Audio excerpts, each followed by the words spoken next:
The fire station sat quietly on the corner of a sleepy street, nothing flashy. Just a red brick building with faded paint and the occasional hum of daily life. Most days passed in drills, coffee breaks, and quiet routine.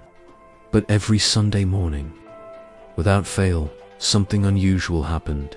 At exactly 8 a.m., a small elderly woman would appear at the front steps. She wore a knit hat in the winter, a light shawl in the summer, and always carried a brown bakery box carefully in both hands. She rarely spoke. She simply placed the box on the wooden bench by the entrance, gave a soft nod to whoever was on duty, and turned to leave, quiet, steady, almost invisible. The first time it happened, the firefighters were surprised but thankful. Inside the box was a warm apple pie, the smell so rich it filled the room before the lid was fully opened.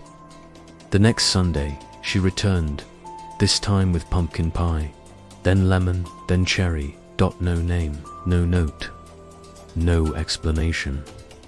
The firefighters began calling her the Pie Lady. New recruits heard the story.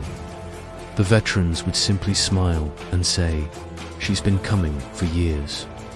Each week, someone would peek out the window around 7:55, half joking, half hoping. And sure enough, there she was, like a tradition the building had quietly grown used to. They wondered, was she a retired baker, a lonely widow, a neighbor with too much kindness and not enough people to give it to? No one truly knew, but no one ever skipped a slice of her pie. Over time, her visits became part of the firehouse rhythm, quiet comfort wrapped in flaky crust and cinnamon.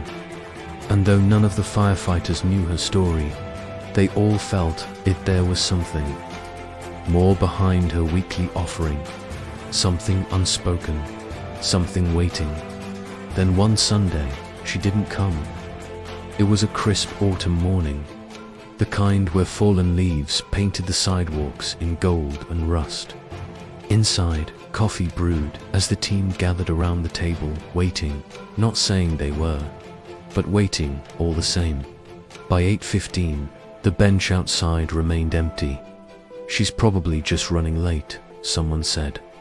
But she didn't come that day, or the next Sunday, or the one after that.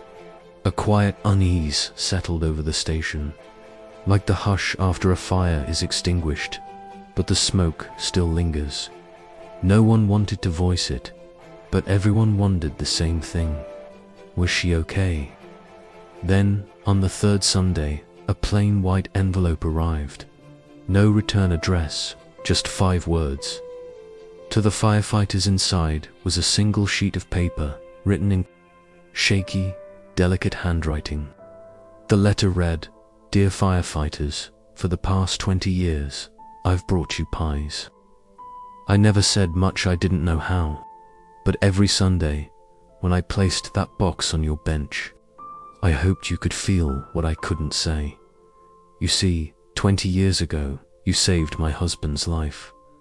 There was a fire in our kitchen, he was trapped, and we were sure we'd lost him.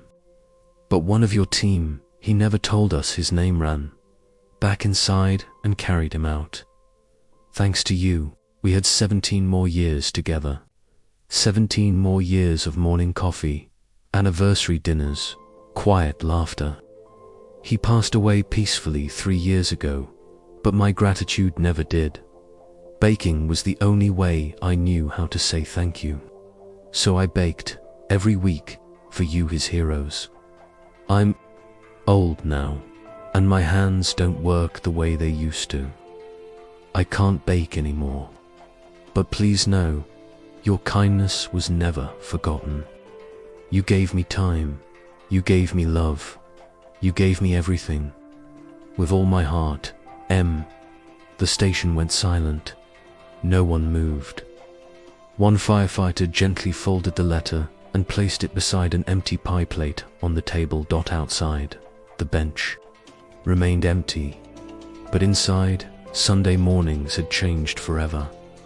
After that letter arrived, something quietly shifted in the firehouse. There were no sirens, no announcements, just a stillness, like the echo of something sacred. No one had to say it aloud, everyone knew. Sunday mornings would never be quite the same. That week, a young firefighter printed the letter in large, clear font, framed it in dark wood, and hung it above the bench where she had always left her pies. Another brought in a ceramic pie dish and placed it gently below the frame. It wasn't meant to be touched. It simply sat there, quiet tribute to a memory that lingered. But it didn't stop there. The next Sunday, during breakfast, one of the senior firefighters quietly set an extra place at the table. A clean plate, a fork, a folded napkin. No pie, no. One asked why. No one needed to dot it. Became part of the new ritual, an empty setting, left untouched week after week. A silent place of honor, a symbol of the woman they never truly knew, but all felt connected to.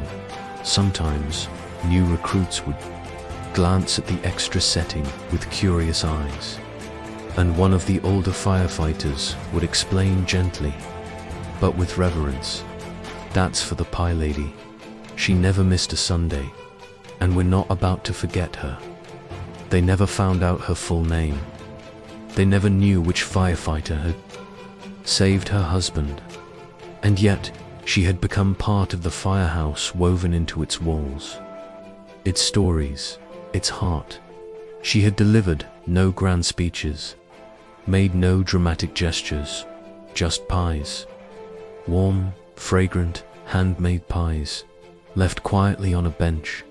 But somehow, in those simple acts, she'd spoken more than most people ever do. And now, even without the knock on the door, without the sweet scent of baked crust, someone always paused each Sunday. Someone always glanced at the bench. Someone always smiled toward the empty plate. The woman was gone, but in that small, quiet fire station, her gratitude still sat at the table.